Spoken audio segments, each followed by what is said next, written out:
igualmente. Os que nos visitam pela primeira vez, sejam muito bem-vindos também. Só algumas informações antes de passarmos à frente. Os irmãos também estiveram a ver a projeção. Portanto, só de lembrar os compromissos desta semana. Nós temos o nosso culto de oração às quintas-feiras. Os irmãos podem acompanhar através da nossa página do Facebook o link que é publicado, através do qual podem assistir à reunião de quinta-feira, que só acontece via Zoom, e depois no próximo fim de semana estaremos aqui novamente com a nossa Escola Bíblica Dominical às 10 e o culto às 11. Vamos então agora consagrar a nossa oferta do euro missionário que nós colocamos aqui no copo. Este euro, esta moeda de euro que nós colocamos semanalmente, vai então ajudar no sustento dos pastores que estão à frente de igrejas ou que estão a começar algumas igrejas ou que estão a reativar igrejas que já estavam mais adormecidas. Então, estes pastores necessitam da nossa ajuda. Muitas vezes não são pastores, muitas vezes são apenas obreiros, são servos do Senhor que dedicam a sua vida à expressão da palavra, a levar a palavra onde ela não é conhecida, às vezes onde ela não é bem aceita também. Então, é para eles que vai este euro semanal. Esta moeda que nós colocamos de parte, o café que nós bebemos a menos durante a semana, para que estes servos do Senhor possam ter o seu sustento, para que possam ter sempre algo para suportar as suas famílias. Então, para eles que vai também a nossa oração, não só para estes servos, mas para as suas famílias que lhes dão o devido apoio para que tudo se passe bem. Então, vamos consagrar este euro semanal, este euro missionário, entoando o cântico 10 do livro verde cada dia.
Quero-te agradecer por estas ofertas, em especial, Senhor, tu sabes que nós contribuímos para ajudar missionários e pastores formados que não têm condições, Senhor.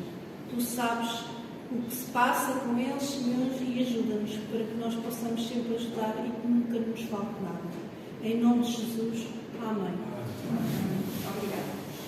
Na semana passada, quem esteve presente, eu falei-lhes da graça, uma das bênçãos imerecidas que Jesus nos dá. Hoje falar-vos da paz. Paz é muito mais do que a ausência de conflitos. É um bem-estar completo. É segurança e harmonia em Deus. É originado da justificação pela graça. Juntas, elas são o fundamento da vida cristã. Vindas de Deus Pai, Jesus Cristo, permitindo uma vida de alegria com propósito e superação das dificuldades. A graça de Deus nos capacita a buscar a paz, a perdoar, a amar, a viver em harmonia, mesmo quando as circunstâncias nos são difíceis, gerando um fruto duradouro do Espírito Santo, conforme nos diz em Gálatas 5:22. Graça e paz. Graça e paz. Esta também é uma expressão muito vista na Bíblia e ouvida no meio cristão como forma de saudação. É uma forma de desejar à outra pessoa algo de positivo no seu dia, da mesma forma como saudamos com um bom dia. Biblicamente, foi uma saudação criada pelos escritores bíblicos para representar todo o desejo que tinham de ver a abundante e amorosa bênção de Deus ser derramada na vida daqueles para quem escreviam graça e paz. Vamos ler em uníssono em 1 Coríntios, capítulo 1, versículo 3. Diz-nos então assim a palavra: graça a vós outros e paz da parte de Deus, nosso Pai, e do Senhor Jesus Cristo. A paz de Espírito é uma fortaleza que nos ajuda a superar as tempestades da vida, com uma atitude positiva, com um ânimo para cima e esperança em Deus. As sombras escuras e nuvens que vamos ver no próximo hino simbolizam estes momentos que podem facilmente ser ultrapassados se o nosso coração estiver em paz. Vamos entoar então, e eu convido os irmãos a levantarem-se, quem puder, claro, para entoar o hino 347 do cantor cristão. Oh,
as adversidades da nossa caminhada de superação, devemos manter-nos firmes, confiantes na vitória final, sustentados pela fé em Deus. Vamos entoar agora o hino 314, Estou Seguro.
Através da oração, da súplica e gratidão.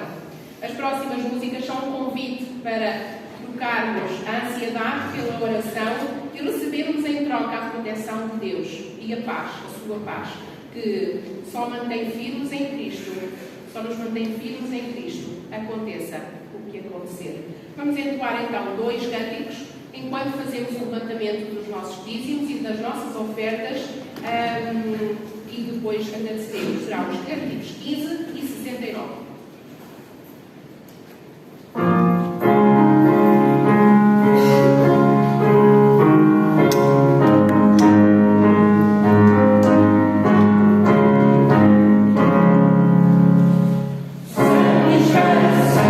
Sunny,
possa nos orientar com sabedoria para o bem da beneficência da tua comunidade, Senhor, e para a manutenção do teu reino.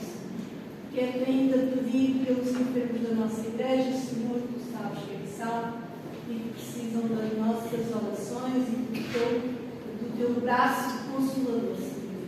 Também quero ainda pedir pelos membros da igreja de Coimbra, Senhor. Tu sabes o que aconteceu, Senhor, consola-os, Senhor, e dá-lhes força, Senhor. Em nome de Jesus. Amém. Passo agora a palavra ao nosso pastor.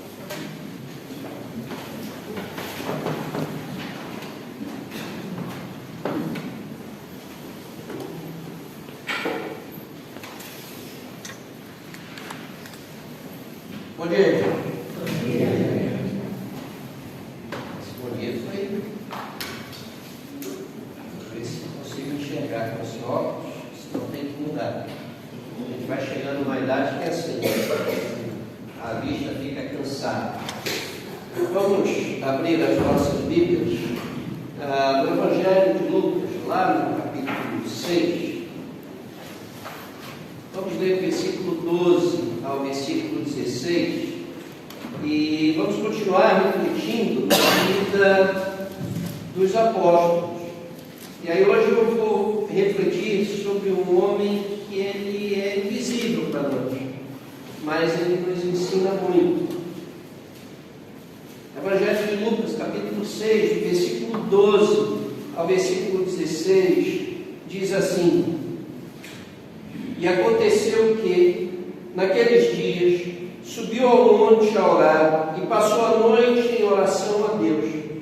E quando já era dia, chamou assim os seus discípulos e escolheu 12 deles, a quem também deu o nome de apóstolos: Simão, ao qual também chamou Pedro, e André, seu irmão, Tiago e João, Filipe e Bartolomeu, Mateus e Tomé, Tiago, filho de Alfeu, e Simão, chamado Zelote, Judas, filho de Tiago, e Judas Iscariotes, que foi o traidor. Vamos orar.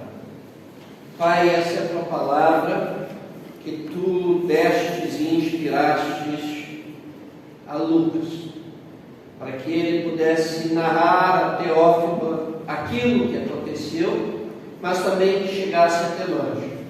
E nós queremos te pedir que o Espírito Santo, que iluminou o teu servo Lucas, inspirou o teu servo Lucas, nos ilumine, para que nós possamos perceber a tua palavra, que nós possamos ser desafiados por ela, para termos vidas que dignifiquem o teu nome. Ajuda-nos, nós te pedimos em nome de Jesus. Amém. Eu quero refletir no seguinte tema: o invisível. Sabe, quando nós olhamos para os evangelhos, quando nós olhamos para a vida dos apóstolos, para o Novo Testamento, nós sempre encontramos a lista dos 12, aqueles que foram escolhidos por Jesus. Pessoas que foram revestidas de autoridade, foram comissionadas pelo Senhor para serem representantes do seu reino. E hoje eu quero falar sobre um homem que recebeu o nome de Tiago, o segundo Tiago. Nós já refletimos sobre o primeiro. Mas o nome verdadeiro dele, eu não sei porque as nossas Bíblias traduziram para Tiago. O nome verdadeiro dele é Jacó, mas na forma grega ficou Jacobo, e depois passou a tomar o nome de Tiago. Ele ficou conhecido na história da igreja como Tiago Menor, que é uma expressão interessante, não é? Não é uma expressão pejorativa. Significa que ele era pequeno, talvez da minha estatura, talvez como Zaqueu. Não era não, era quase não. Era alguém pequeno, que poderia ser uma referência à sua característica física, como um homem baixo, como um homem franzino, é uma das possibilidades. Mas também poderia ser alguém jovem. E é possível que esse Tiago, filho de Alfeu ou filho de Zebedeu, fosse mais jovem, o filho de Alfeu fosse mais jovem do que o Tiago, filho de Zebedeu. De modo que, então, o título que ele recebe, que distribuía, que ele era o mais novo dos dois. E mesmo que não fosse essa a principal realidade do seu apelido, é provável que ele fosse mais jovem que o outro, né? Porque, vejam, um ficou chamado de Tiago mais velho, Tiago, portanto, Tiago, filho de Alfeu, era chamado de Tiago, o menor, ou uma expressão como os brasileiros gostam muito de diminutivos, não é? Ele era o Tiaguinho. O brasileiro tem mania de diminutivo, né? É o Marquinhos, é o Tiaguinho, é o Pedrinho, então ele era o Tiaguinho, do grupo dos 12, e filho de Alfeu, Cleopas e Maria. Então, por ser filho de Alfeu, alguns dizem que ele poderia ser irmão de Mateus, ou Levi, que veio a ser também apóstolo. E essa inferência dá-se justamente porque o pai de Mateus também se chamava Alfeu. Jesus escolheu e enviou Tiago, revestiu Tiago de autoridade, tornando-o um dos seus apóstolos. E onde eles estavam reunidos, Tiago também estava presente. Tiago não abandonava a comunidade de fé. Mas o que nós aprendemos com esse jovem, ou com esse pequeno homem, esse baixinho? Duas coisas apenas hoje. Como os irmãos sabem, eu gosto de pregar sempre 3 pontos, mas hoje vão ser 2. Quem sabe, na próxima mensagem são 4, para compensar.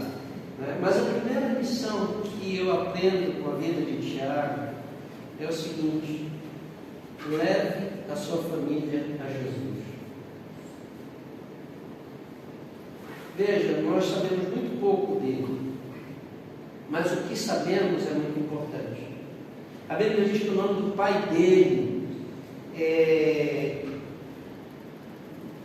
Alfeu, diz que o nome da mãe dele é Maria, e que ela foi seguidora de Jesus, alguém que fica em evidência nos evangelhos. Veja, nós não sabemos em que momento o Senhor Jesus chamou Tiago. Não sabemos como ele encontrou-se com Jesus a primeira vez. Agora, sabemos que ele se tornou discípulo de Jesus, um discípulo fiel a Cristo, e que na época em que ele é seguidor, torna-se apóstolo, de Jesus, ele é citado e cuidado de apresentar o Senhor à sua família. Notem, o ministério dele tem início na sua própria casa, na sua família. Antes de ganhar o mundo, antes de evangelizar os de fora, ele evangelizou a sua família. Ele se preocupou com os seus. Mesmo não sabendo o momento que isso aconteceu, nós encontramos nos relatos dos evangelhos que a sua mãe se rendeu aos pés do Senhor. Nós vemos que a sua mãe foi uma mulher que esteve muito próxima a Jesus. E a verdade é que a sua mãe, Maria, esteve até presente na crucificação do Senhor Jesus. Ela esteve presente na descoberta do túmulo vazio. E acredita-se que ela seja a mulher de Cleopas. Que coisa fantástica! Alguém que se preocupa em ganhar a sua família. Recentemente, eu fui procurado por alguém, por uma mãe que o filho estava namorando uma pessoa descrente. E essa mãe vira para mim e disse: o senhor tem que evangelizá-la. Eu disse: eu? Porque ela não é crente. Eu disse: o que eu tenho a ver com isso? O senhor pastor disse que você é a mãe do filho do namorado dela. A responsabilidade é dele e sua, não transfira a responsabilidade para mim. Se o seu filho está namorando com alguém que não conhece o Evangelho, é problema seu e dele. Agora, ele é que tem que ganhar para Jesus, não sou eu. Ele é que convive com essa pessoa diariamente. Nós temos o hábito de querer transferir a nossa responsabilidade para outros. Mas vejam, Tiago tem um cuidado de apresentar Jesus para a sua família. O seu primeiro campo missionário foi a sua família. Ele queria que os seus seguissem a Jesus, que os seus compreendessem que Jesus era o Senhor. Entenda uma coisa, depois de Jesus, a família tem que ser o seu alvo principal.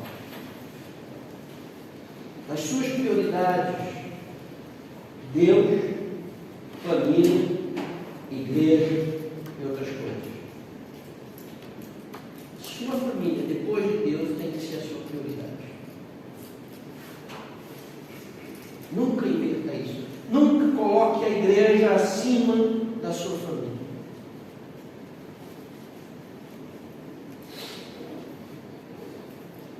Eu vi o relato de dois pastores portugueses, dois grandes servos de Deus de Portugal.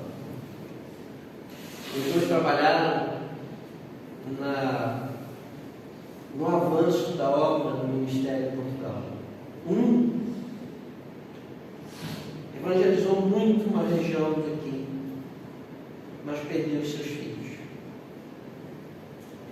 O outro também, mas seus filhos ficaram sempre firmes. Não foi um homem que esteve sempre ausente.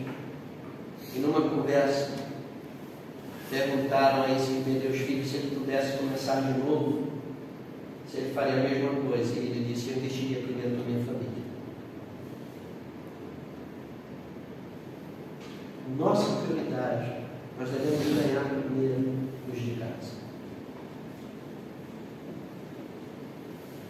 Jesus disse que adianta o homem ganhar o mundo inteiro, perder a sua alma, perder a sua essência, mas quando nós nos perdemos, nós perdemos os nossos. Então, primeira lição que eu aprendo com esse homem é que eu preciso levar Jesus, apresentar Jesus à minha família. Eu preciso ganhar os meus.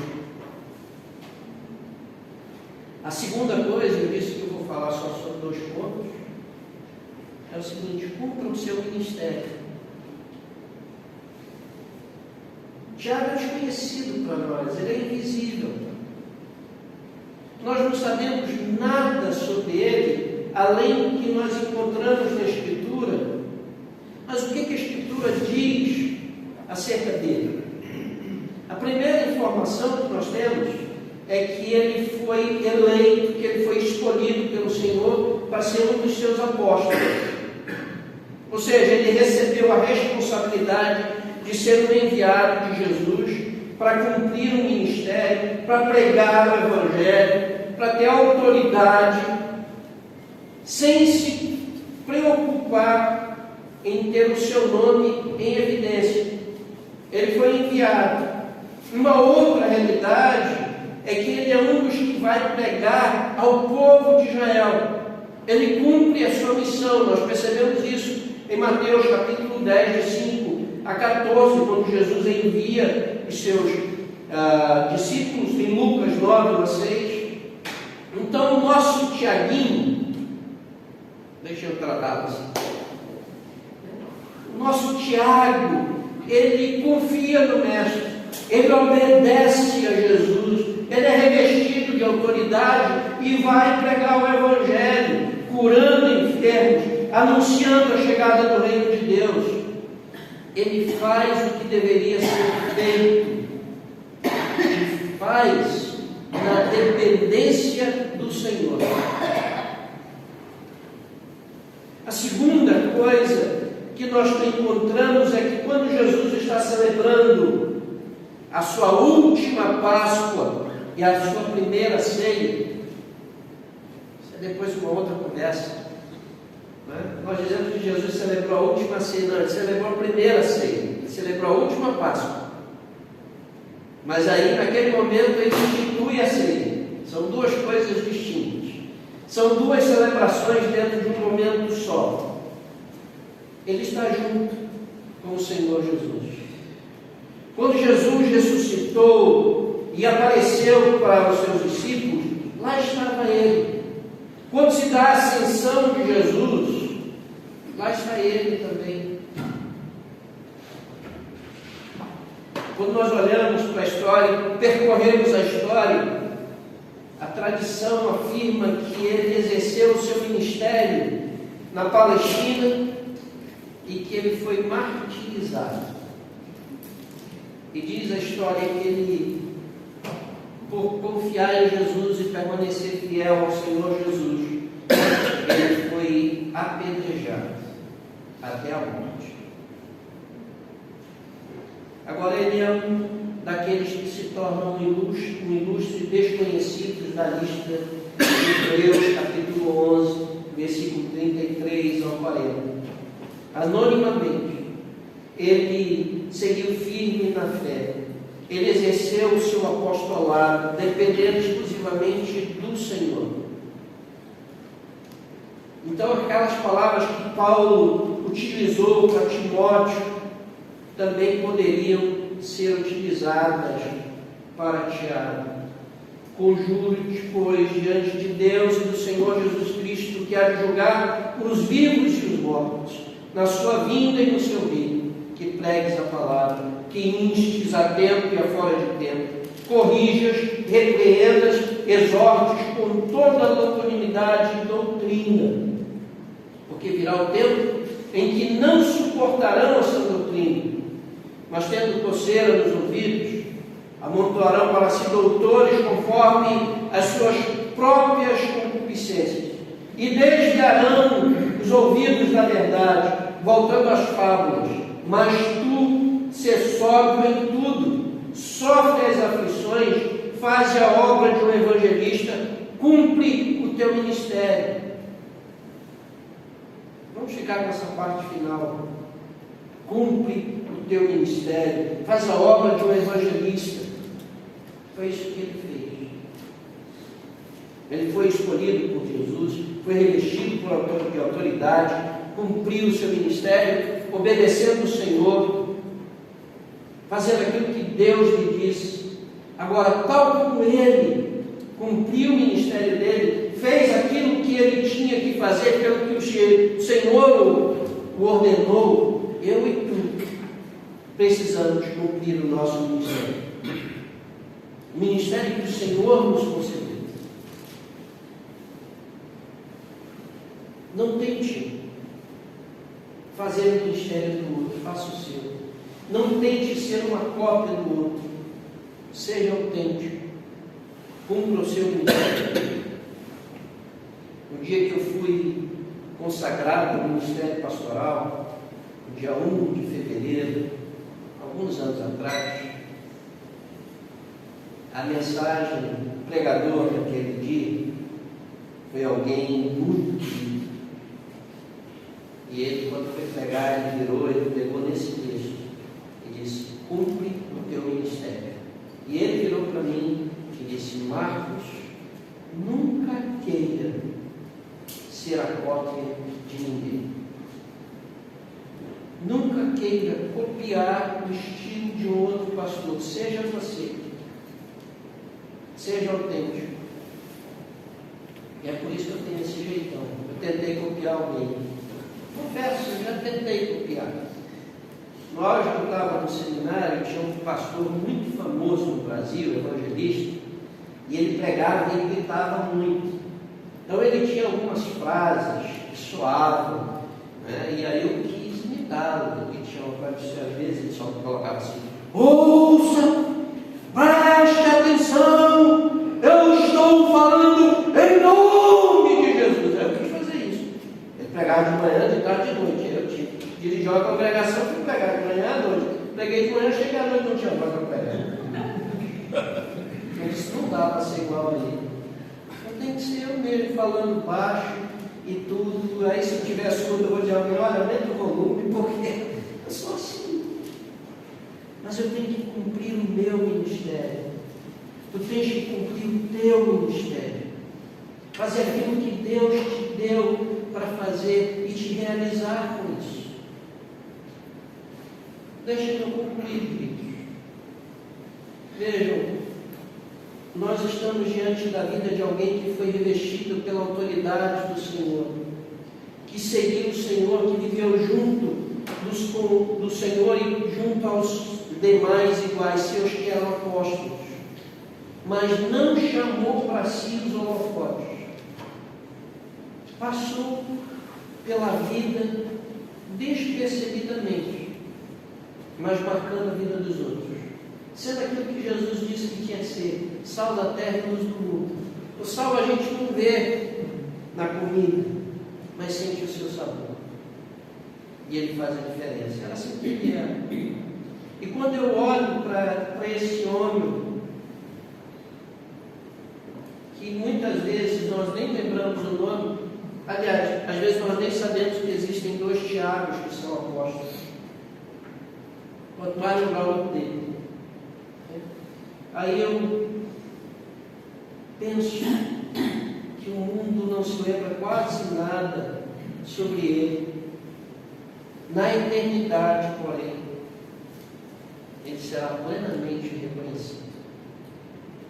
E quando eu olho para a vista daquilo que ele fez, quando eu paro para refletir sobre esse homem, eu tenho que olhar para mim e tenho que ver assim, será que eu estou sendo assim como ele? Será que eu estou investindo na minha família? Você está investindo na sua família? Ontem eu falava com um sobrinho meu. Eu sou a 3ª geração de pastores da minha família. O primeiro foi meu avô, o segundo foi o filho mais velho dele, o tio Enoque, que eu espero conhecer na glória, não conheci em vida, mas é um tio que eu amo sem nunca ter conhecido. Mas pelo exemplo que ele deixou, as marcas que ele deixou, tio Enoque, meu pai. Aí depois veio o meu primo Oziel, que foi missionário também aqui em Portugal. Depois do Oziel, fui consagrado eu, 3ª geração, 2 pastores. Aí a 4ª geração, surgiu o Nicolas e surgiu o Evaldo. Aí eu me tornei avô, eu já olho para o meu neto, eu penso que o Mateus vai ser, ele diz, eu não vou ser. Aí eu olhei para o meu neto e disse, será que é aqui? Invista na sua família. Invista na sua família. Sou neto de um homem, de um casal, que apesar dos seus muitos filhos, foram mais de 10, eles investiram na evangelização da sua família. Todos eles, todos os filhos ficaram fiéis ao Senhor. O maior sucesso do ministério de alguém é a sua família. Um colega me perguntou, disse, Marcos, você se sente realizado como pastor? Você se sente um pastor de sucesso? Eu disse, plenamente. Eu disse, qual o teu grande feito? Eu disse, minha família. Eu tenho 2 filhos espetaculares, firmes no Senhor. Meu filho é quase que um obreiro auxiliar dele, do pastor dele. Então, meu ministério é o maior sucesso do mundo. Eu ganhei a minha família para Jesus. Invista na sua família. Cumpra o seu ministério. Exerça a vocação que Deus lhe deu, sem fazer alarde. Caminhe testemunhando a graça do Senhor em obediência a Ele. Faça aquilo que Ele determinou. E por último, caminhe junto com o povo de Deus. Esteja presente. Esteja em comunhão com a igreja. E viva a graça de Deus por graça, juntamente com seus irmãos.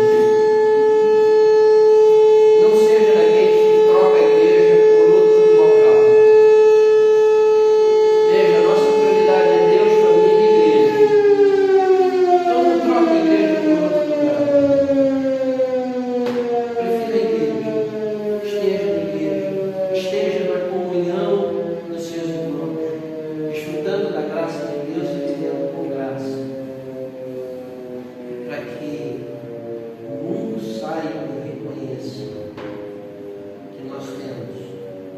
grande Senhor e Salvador, que deseja resgatá-los, regenerá-los, para que eles possam ser chamados, como nós, filhos de Deus. Amém? Vamos lá. Senhor, que nós possamos olhar para a nossa família, que nós possamos fazer da nossa família nosso campo missionário, que venhamos a investir tempo no cuidado dos nossos, apresentando Jesus, Senhor e Salvador, que nós possamos cumprir o nosso ministério, sem fazer alarde, sem buscar os holofotes, mas fazendo aquilo que tu determinaste, sendo fiéis a Ti e manifestando a Tua graça. E que o Teu amor, a Tua graça, a Tua comunhão e consolação esteja com esta igreja, esteja com o Teu povo espalhado na face da terra, hoje e sempre. Amém. Deus nos abençoe.